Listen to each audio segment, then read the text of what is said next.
So if you know anything about 1994 Chevy S10s, you know they don't come with that sort of air cleaner. I did this 2006, 2007 or so maybe. It's the old K&N Xtreme Air Filter. I don't know if you can even get them anymore.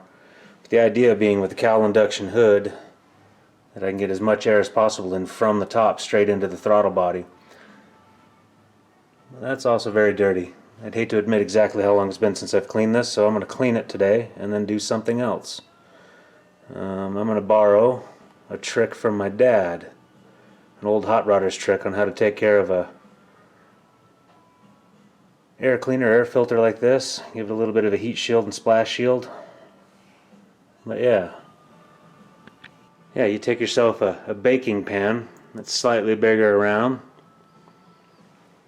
You do a little bit of modifications, cutting, and you make it fit as a heat shield slash splash shield. Now, in the end result, what I'd like to do when I get the new hood, because this one's beat up, I'm going to get a new one.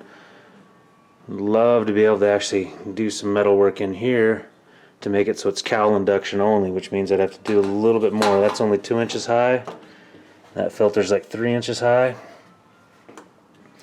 And you figure you've got another couple inches at the top of the deck, which makes sense because it's a 2-inch body lift on this thing. So you're talking probably about 6 inches worth of metal coming up. Granted, well, not maybe fully. It'd be a little less up front. It may actually curve down to just the full 3 up front.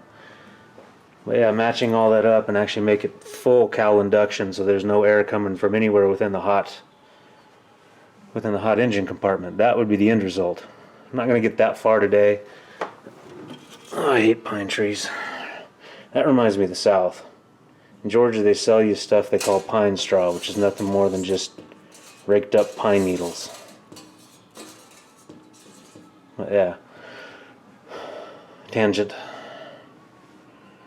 Okay, so let me get this pulled off and I'll show you how. If you know much about these trucks, you know they come with 2 pins on the top on the factory air cleaner.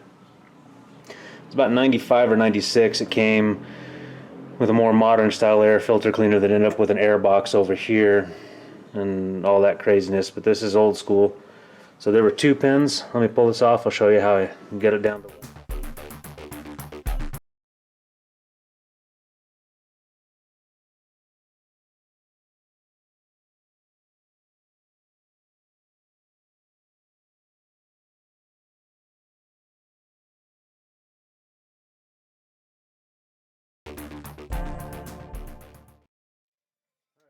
There's the trick. Like I said, the factory one has 2 bolt down positions. So I just took those factory bolts, piece of aluminum rod bent with one in the center, nut all that in, double nut that one. I could probably do a little bit more spacering on that one so I don't go too far down when I'm tightening down that one. But your basic throttle body right there. Bent piece of rod basically in the center so you get it more centered over to the throttle body itself. Simple stuff. And it holds fairly well. Simple all thread, lock nut there, a couple nuts locked on each other. It's just looking at right there. I see a hose leak here.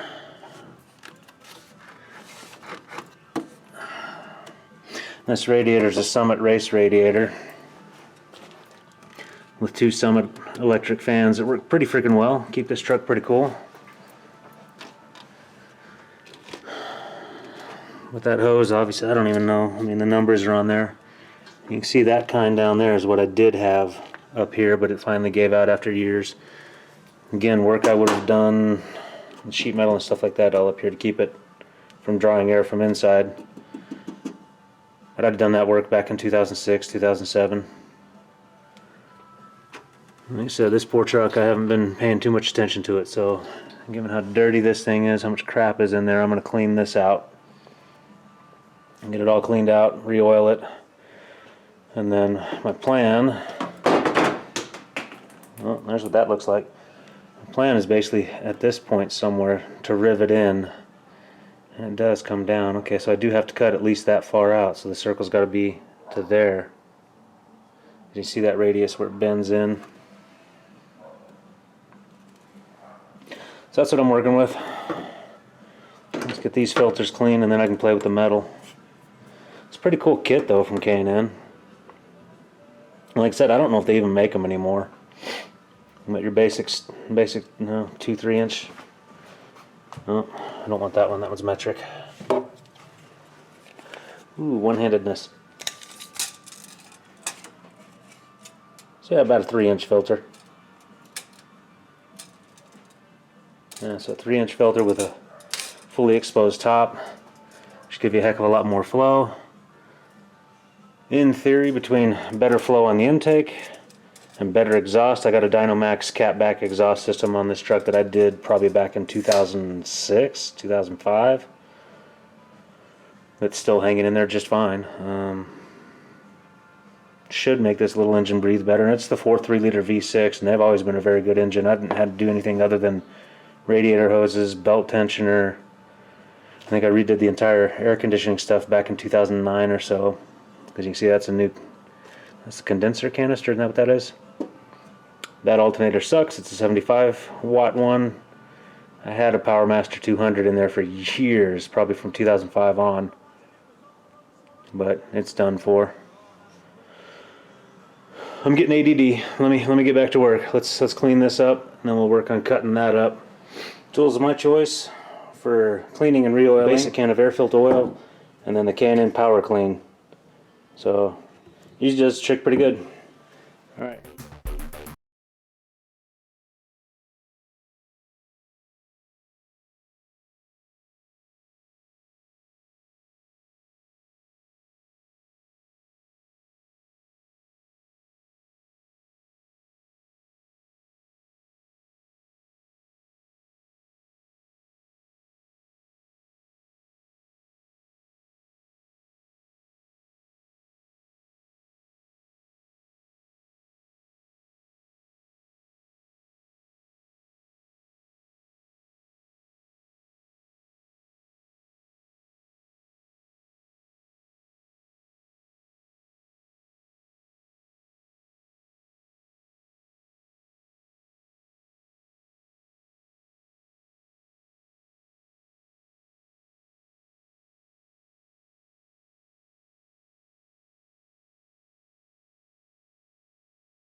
And that right there is how I join aluminum to stainless steel. Plenty of rivets, should hold it just fine. A couple of them fought me, always happens. I don't know if it's just my technique or just cheap rivets and cheap riveter, I don't know. But you see that gives about an inch of space on the side for air draw. And then I kept the rivets totally out of the seating space for where the filter actually sits. And if you saw me beating on the back side, I was forming, you see this curve that comes up, I'm forming aluminum to it to get a good seal. I just need to silicone it all. Here I was just doing one more test fit, make sure I wasn't really stupid. But no, first test fit showed that this would fit. Now, when the day comes that I get a new cowl induction hood and make this made up, there's going to be some really fun metal work that's going to have to happen. Especially with the curve on that back firewall there. There's going to be a lot that has to be done there just to bring that up. But that's all the project. Right now this gives me the heat shield and splash guard function that I want. So I don't know, I'm a little bit open down there. You can see the driveway down there. On this side I'm simply missing my splash guards there. This side I've still got them. Too dark down there for you to see? Don't know. Alright. It's a tight fit. But it does fit. And I kept the rivet tops up here so all this crap won't interfere with any of the airflow. Not that I don't know that really matters on a 4.3 liter naturally aspirated stock motor basically. But yeah, so it fits. Just need to seal all of that with some silicone. Careful not to slice my fingers open when doing it. And then I'll put it all back together. I don't know if those are going to be dry enough yet. Alright, there it is. Heat shield, splash guard, whatever you want to call it. Starting point for what I want to do in the end result of this truck. But there it is. Filter's all re-oiled, nice and clean. Truck can breathe again. My only concern about this, I might come take care of this later, is actually put a drain hole in here. So if water does actually splash up in here, it's got some way out. I may do that. But yeah. It's a little bit of attention I've been meaning to give the S10 for quite some time. I have to do some cardboard design when it comes to actually making the rest of the metal, and I'll probably do the same thing, sheet aluminum, and just rivet it to this face on the inside. Make it follow the contours of the fenders and on up to that hood seal so it's all the way up. But that'll be, again, when I get the new hood. Things I want to do. But yeah, you came this far. Appreciate you watching. Maybe it gave you some ideas, gave you some hope, some help. I don't know, I hope. You can also now find me on Rocky Mountain Redneck on Instagram, because Truckmaster made me get an Instagram account. And if you don't know how he did that, then you've never been a soldier, because, well, soldiers can make other soldiers do things, and it usually begins with you don't have a hair on your... But yeah, so I've got Instagram now, and I'll start doing snapshots and stuff. Things that I'm not going to do a video of will start showing up there, or previews for videos that I'm going to do will show up there. But yeah, appreciate you watching. Hope you got something out of it. Share, click, subscribe, bell, notification, all those things you're supposed to do to make YouTube fun. Why there's got to be so many things, I don't know. You can't just subscribe. But yeah, subscribe. Give me a like if you think it's something cool. If you like S10s, definitely give me a like. Share it with your friends if you got friends that have S10s. Seems these trucks are getting rarer and rarer. You figure this is a 94. This truck was made the year I graduated high school. Well, yeah, we'll catch you guys on the next one.